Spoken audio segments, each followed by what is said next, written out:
வயசானவங்க, கால்ல நடக்க முடியாதவங்க எல்லாம் நொண்டி நொண்டி நடந்து போறாங்கல்ல. யாராவது இங்க ஒரு கவுன்சிலர் ஆகணும், நான் எம்எல்ஏ ஆகணும், இல்ல நான் மந்திரி ஆகணும்ட்டா வராங்க. இல்ல முருகனுடைய ஒரு அறுபடை விட்டு நம்ம போய் சாமி கும்பிடணும் தான் வராங்க. இங்க வந்த யாருக்குமே அரசியல் நோக்கம் அல்ல. ஆனா இதை எதுக்குறவங்களுக்கு என்ன பயம்னா அது அரசியலா பார்க்கப்படுது. அப்ப இங்க எல்லாமே அரசியலா போகுது. இப்ப இவங்க ஒரு ஒரு இது இப்ப நீங்க ஒரு சாமி கும்பிட்டீங்கன்னா அது ஏன் நீங்க தமிழ்ல கும்பிடல, தமிழ்ல கும்பிட்டீங்கன்னா ஏன் நீங்க தமிழ்ல கும்பிட்டீங்க, ஏன் அது ஆகம விதிப்படி பண்ணல.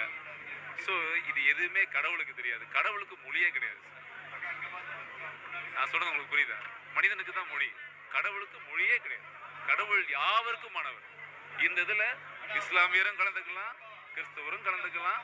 தமிழ் கடவுள் முருகன் எல்லாத்துக்கும் கடவுள், எல்லாத்துக்கும் கடவுள் தான். அதனால இதை போன்ற அரசியல் பேச்சுக்களை நான் அறவே வெறுக்கிறேன். திருமாவளவன் திருப்பரங்குன்ற கோயிலுக்கு போயிருப்பார், சாமி தரிசனம் செஞ்சாரு. வெளியே கோயில் வளாகத்திற்குள்ள வந்து திருநீர் அடிக்கிறது அந்த வீடியோ பயங்கரமான சர்ச்சையாயிருக்கு. அதை பத்தி இல்ல எனக்கு ஒரு சந்தோஷம் அதுல என்னன்னா, ஏன்னா அவங்க எனக்கு பெரிய பார்க்கும்போது சந்தோஷப்பட்டாங்க. நீங்க எல்லாருமே அவர் அழிச்சதை பத்தி பேசுறீங்க. எனக்கு என்ன சந்தோஷம்னா அந்த முருகன் அவரையும் திருநீரை வைக்க வச்சுட்டாரு. நான் அந்த மாதிரி யோசிச்சேன். அடடா முருகா, அவரு எடுத்து அந்த திருநீரை பூசினார்ல, உண்மையுமே அழகா இருந்தது. அவர் பாக்குறதுக்கு அந்த திருநீரோட நான் பாக்குறது ரொம்ப அழகா இருக்காரு, ரொம்ப பாக்குறதுக்கு நல்லா இருந்தது. எல்லாரும் அழிச்சதை பத்தி பேசுறோம், நான் அவரது வச்சதை பத்தி யோசிச்சேன். ஆக முருகன் எங்கேயாவது ஏதாவது ரூபத்துல நம்ம வேலை பார்த்துக்கிட்டே இருக்கிறார். சோ நிரந்தரமாக வச்சிருவார். அதே மாதிரி தென் மாவட்டத்தை சேர்ந்த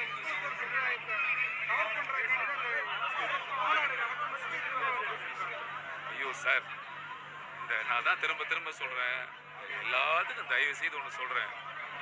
இதுவரைக்கும் அரசியல் தெருவில் இருந்தது, இதுவரைக்கும் அரசியல் வேற வேற இடத்துல இருந்தது. அரசியல் ஆன்மீகத்திலே இப்ப இவங்க பேசி பேசி தான் கொண்டு வராங்க. இங்க இவங்க எல்லாம் ஒண்ணு நடத்தினாங்கன்னா இந்துக்கள் ஒண்ணாயிடுவாங்க. அப்ப எவ்வளவு நாள் தான் பிரிச்சே வைப்பீங்க சார்? இப்ப நமக்குள்ள என்னன்னா இந்த மதவாத பிரச்சனைகளை பேசி பேசி பேசி பேசி வெறுக்குது சார். நானும் நீங்களும் நண்பனாவே இருக்க முடியல. ஒரு கடைக்கு போனா நீ வேற ஆளா நான் வேற ஆளான்னு பார்க்குற அளவுக்கு கொண்டு வந்துட்டாங்க. நம்ம இதுக்கு முன்னாடி அப்படி கிடையவே கிடையாது. இதுக்கு எல்லாம் அரசியல் தான் காரணம். சோ அவங்களுக்கு ஒரு ஆன்மீகம் இருக்கு. ஹஜ்ஜுக்கு போறான், வருஷத்துக்கு கோடி பேர் போறாங்க, புனித யாத்திரை போறாங்க. எவ்வளவு பேர் கடவுளுக்காக வேண்டாங்க. அவங்கவுங்க மதத்துல அது சிறப்பா பண்றாங்க. நாம் ஒரு விஷயம் செய்ய பொழுது மட்டும்தான், அது குறிப்பா பாருங்க, நாம் செய்ய போது மட்டும்தான் இது வந்து ஒரு ஒரு மதமா பார்க்கப்படுதே தவிர மற்றவர்கள் ஒரு வேற கோவிலுக்கு போகும்போது, வேற மதத்துக்காரங்களுக்கு இத்தார் விருதுக்கு போகும்போதோ இல்ல சர்ச்சுக்கு போகும்போதோ அது மதச்சார்பின்மை. அவங்க எல்லாம் மதச்சார்பின்மை போவாங்க. ஆனா இந்துக்கள் நாம ஒரு விஷயம் நடத்தும் போது இது ஒரு அடையாளமா தெரியும். அது ரொம்ப வேதனையா இருக்கும்.